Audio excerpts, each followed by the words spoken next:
Em diversos animes, como por exemplo a Dragon Ball, é comum ocorrer o tal drama que faz com que o protagonista acrescente forças outrora nunca antes vistas, isto é, com base em seu ato emocional, que esta é a grandeza pela qual automaticamente fluirá o personagem. O mesmo é comum de ocorrer em jogos RPG pela qual o avatar evolui seus status por XP, tornando-o forte sem sequer treinar seu físico. Isso poderia variar de jogo, logo pois há como exemplares o TES e o Fallout. Nesse ponto, One Piece propõe uma característica peculiar para o personagem, pela qual o mesmo traz o traço do drama que segue com o protagonista demonstrando sua ira contra determinada situação, porém isso no fim nada mais é que o trabalho de Sísifo, onde dita que todo tipo de trabalho ou situação que é interminável é inútil. Pode mesmo estar preso em determinado lugar que esteja impossibilitado de fugir, que o protagonista outrora nunca sairá com suas forças além da ajuda de outrem. Pode o mesmo lutar contra entidades da atualidade insuperáveis que o mesmo outrora será derrotado. Pode o mesmo tentar resistir à fraqueza de seus poderes, porém elas estarão sempre presentes.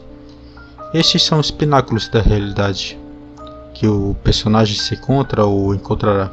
Isso, pois, é a causa que dá início ao cumprimento do enredo e do desfecho, onde, quando tudo parece terminar, será apenas uma parte do fim. Algo que o anime mais releva seria a causalidade pela qual toda causa é efeito. Isso é notório, pois, ao decorrer do anime, nenhum personagem morre, se não for por um motivo específico, é claro. Seja deixar alguém mais forte, demonstrar a proporção do poder do inimigo ou por intrigas do passado. Essas são as características primordiais propostas do anime para o prelúdio do ato do protagonista. Durante a jornada de Luffy, o protagonista irá se deparar com diversos outros personagens que possam estar com o mesmo objetivo em sua odisseia, ou desistirão dela a face do que possa estar em meio à sua visão. Em One Piece, algo mais demonstrado para os personagens é o desdém do passado, a intriga causada pelo drama, que no fim ajuda o mesmo a seguir em frente. Ao mero acaso, se vê o prelúdio da jornada do personagem, pela qual o mesmo torna a raiz da solução para intrigas. Ao decorrer do enredo, é notório observar suas divergências com outros piratas. Um dos fatores que a premissa do anime mais destaca é o conceito de liberdade. Essa é a palavra que é vista a diversas interpretações, dentre utilizadas para criar nações, reunir grupos e até mesmo criar suas próprias ideologias. Por meio delas, há a dita equivalência que impede que o livre-arbítrio outrora seja definido para quaisquer. Assim sendo, outrora, as leis. Para Montesquieu, as leis, no seu sentido mais amplo, são relações necessárias que derivam da natureza das coisas e, em seu sentido, faz com que todos os seres tenham suas leis.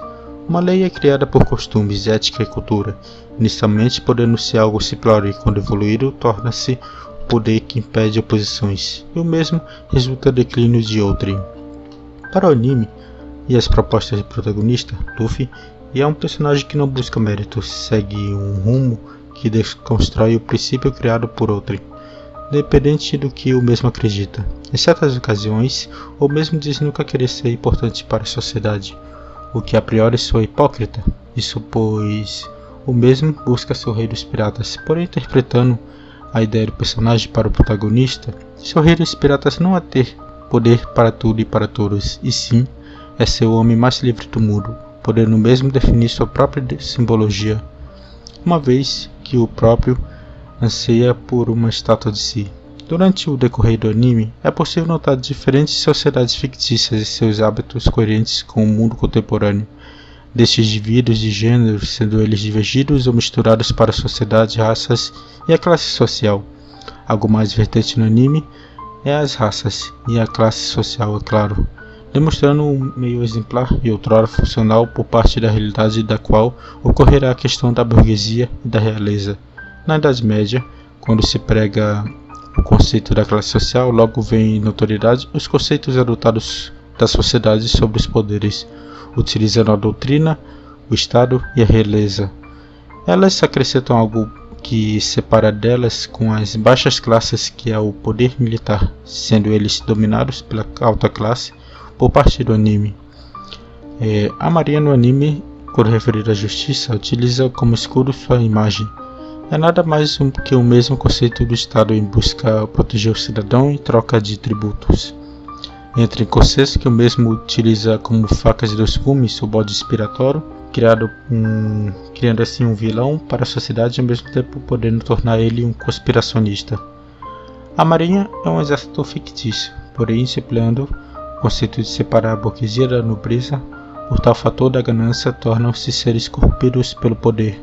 Segue-se então a natureza humana do poder ditado por Rousseau. O homem é bom por natureza, é a sociedade que corrompe. Por mais que o poder em si tenha relação com a ganância do mesmo, o que o torna versátil é a falsa cortese do tolo, que ao seu poder enfatiza para o ingênuo aceitar a sordidez.